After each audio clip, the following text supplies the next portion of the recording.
All right, I just want to hit you guys, if we could get your help a little bit. Ben Kotwika, our assistant special teams coordinator, is our salute to service nominee, I should say, for this year. And I think we're staring down the barrel of about 24 hours to 48 hours of voting time left. Obviously, Ben, in my opinion, is an extremely worthy candidate due to his, he's a West Point grad, flew Apache helicopters in the Operation Freedom in Iraq, and this guy's done so many things for our country. I'm very lucky to have his leadership, and he's helped me so much grow as a leader in my own right, have him on our staff, and what he's done for our team and our players. So we're trying to honor him, so it'd be good to get that out and get some momentum for Ben. Would be really cool. Big opportunity for our team this week. What a challenge going to this stadium, this environment. We're expecting a wild crowd and the noise, and we're planning on it being by far the biggest challenge from a noise and operation standpoint we've had this year. These guys are such a talented team, so well coached. Got so much respect for obviously Coach McDermott and Leslie and everything that these guys do. Really good players across the board. They play the schemes so well, and we're going to have to be razor sharp. I've challenged our team, as we talked about on Monday, to really have a championship level preparation sense to what we do, each and everything we do, from a meeting standpoint to walkthroughs to what we'll do here in a little bit in practice, and then see if we can re-rack it and do that Wednesday, Thursday, Friday, and then finish up our prep on Saturday and go try to get a win against one of the best teams in our league. So a big challenge for us this week. What is it about Leslie and Sean, what they do with that defense? They're giving up less than 13 points a game. Yeah. Well, first and foremost, I think they don't try to reinvent the wheel defensively, and that's the challenge. A lot of times you can know where they are and what they're doing, but they play really hard, and they're really good players, and they have great technique, fundamentals. Any ball that gets tipped seems like ends up in their hands. Anytime you're not extremely dialed into your protection responsibilities, anyone on their front can beat you at any time. So it's going to be a challenge to throw it, and then when you try to run it, they've got defensive backs that fit the run as well as any team in this league. Obviously the front's tough to move. So you really have to have a tight plan, tight scheme, and then you throw in the noise and the challenge of that environment, possibly some weather, and you've got a heck of a road challenge. For a team that's got a lot of confidence here, we feel very strongly about our team, but, it's a heck of a challenge for us. Are you a believer in trying to replicate noise in practice, or can you get enough done when you? Yeah, I think you have to try. I think you have to try, and we've got sound that we use and things like that, but still nothing really replicates that moment when those 11 guys are out there, and Kirk's getting the play in his headset, and can he hear everything I'm saying? Can he make sure he articulates that then into the huddle, and all 11 guys break the huddle with a plan and a purpose to go execute at that championship level? Because I don't think you can afford very many mental lapses, mental errors.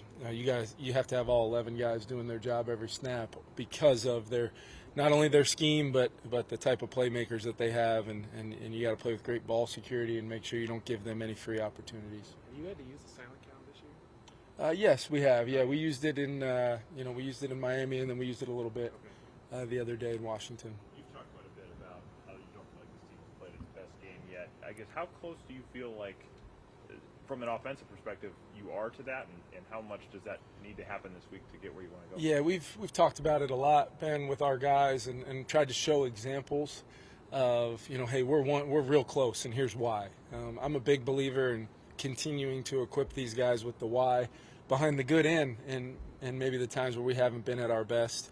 And I think they see it. I think it just comes down to details. We're in year one of a scheme, but I've really challenged our guys now to, having absorbed this offense at such a high level, how many times can we go out there and have all 11 do their jobs, and let's just see the results at that point. From a technique, fundamentals, detail of, communication, all the things that, a game like this stresses, let's see how good we can be in a really tough road environment. Kevin, they're listing Josh Allen's day-to-day. What does that do for your preparation if it lingers and you don't know for a couple days who's going to start? Yeah, I think we got to prepare like he's going to play.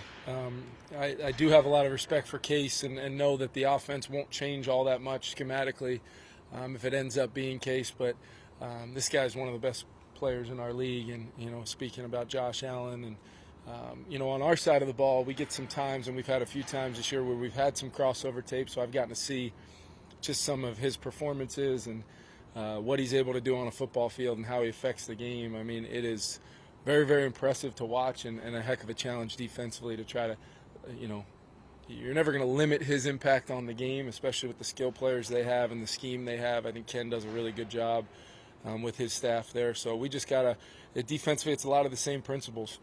How sound can we be? How well can we tackle? How hard can we make it by marrying the rush and coverage together to hopefully cause a little chaos in our own right?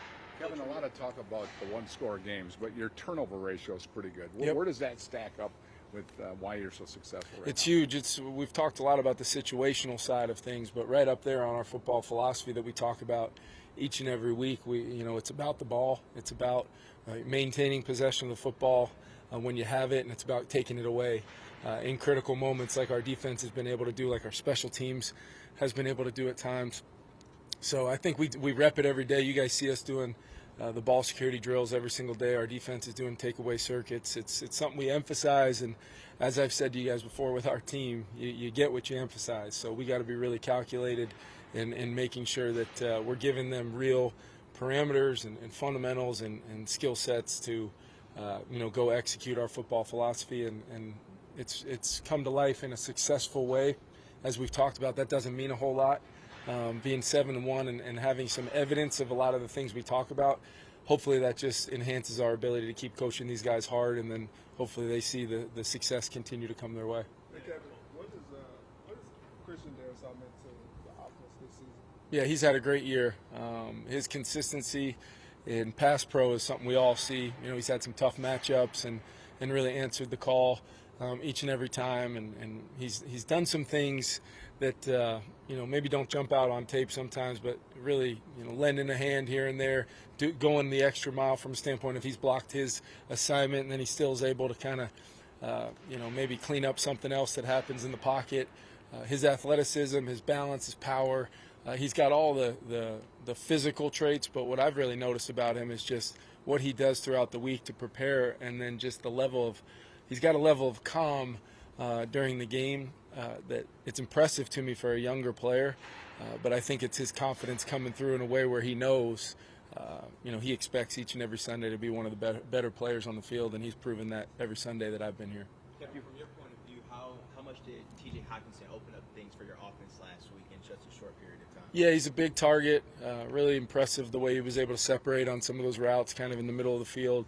I've said it before. I think the ability to throw the ball in between the numbers is it's very important for offenses. Not only every offense in this league, but when you have a guy like Justin and you have other skill players like Adam and KJ and Jalen, and then if you want to get the backs involved, having a tight end like TJ and his ability to really absorb our offense in a very short amount of time and have an impact on the game, we'll continue to try to build on it.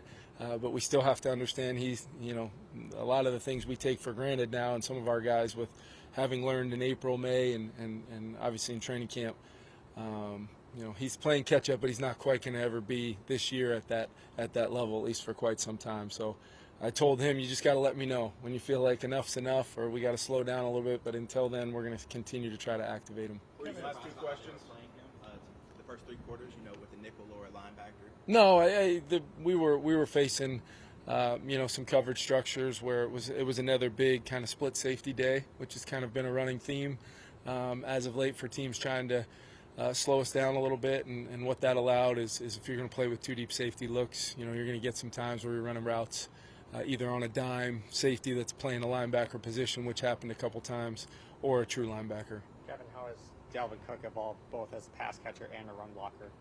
Yeah, I think that play, just speaks volumes of where he's at in our offense. We're trying to find ways to get him touches in a variety of ways. We tried to throw Alexander, a screen pass, didn't quite execute the the blocking out on the perimeter as well as we wanted. We thought we had a good chance to maybe get him going, or if that was Dalvin, it'd be the same thing. Those guys are interchangeable.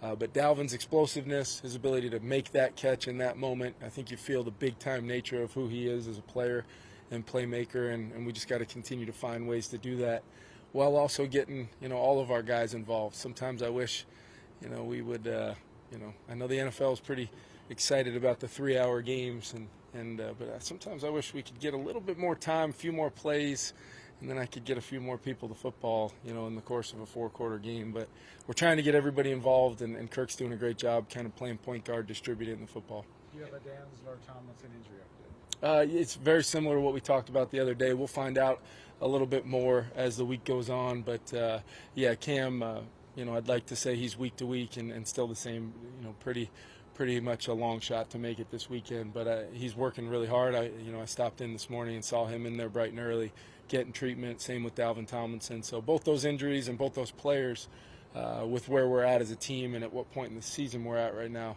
I want to make sure they're healthy before we ask them to come back in and contribute with as many snaps as we ask out of those guys. Thank you. If you evaluate the way your interior offensive line has played recently with some of the stunts and games you guys have been seeing?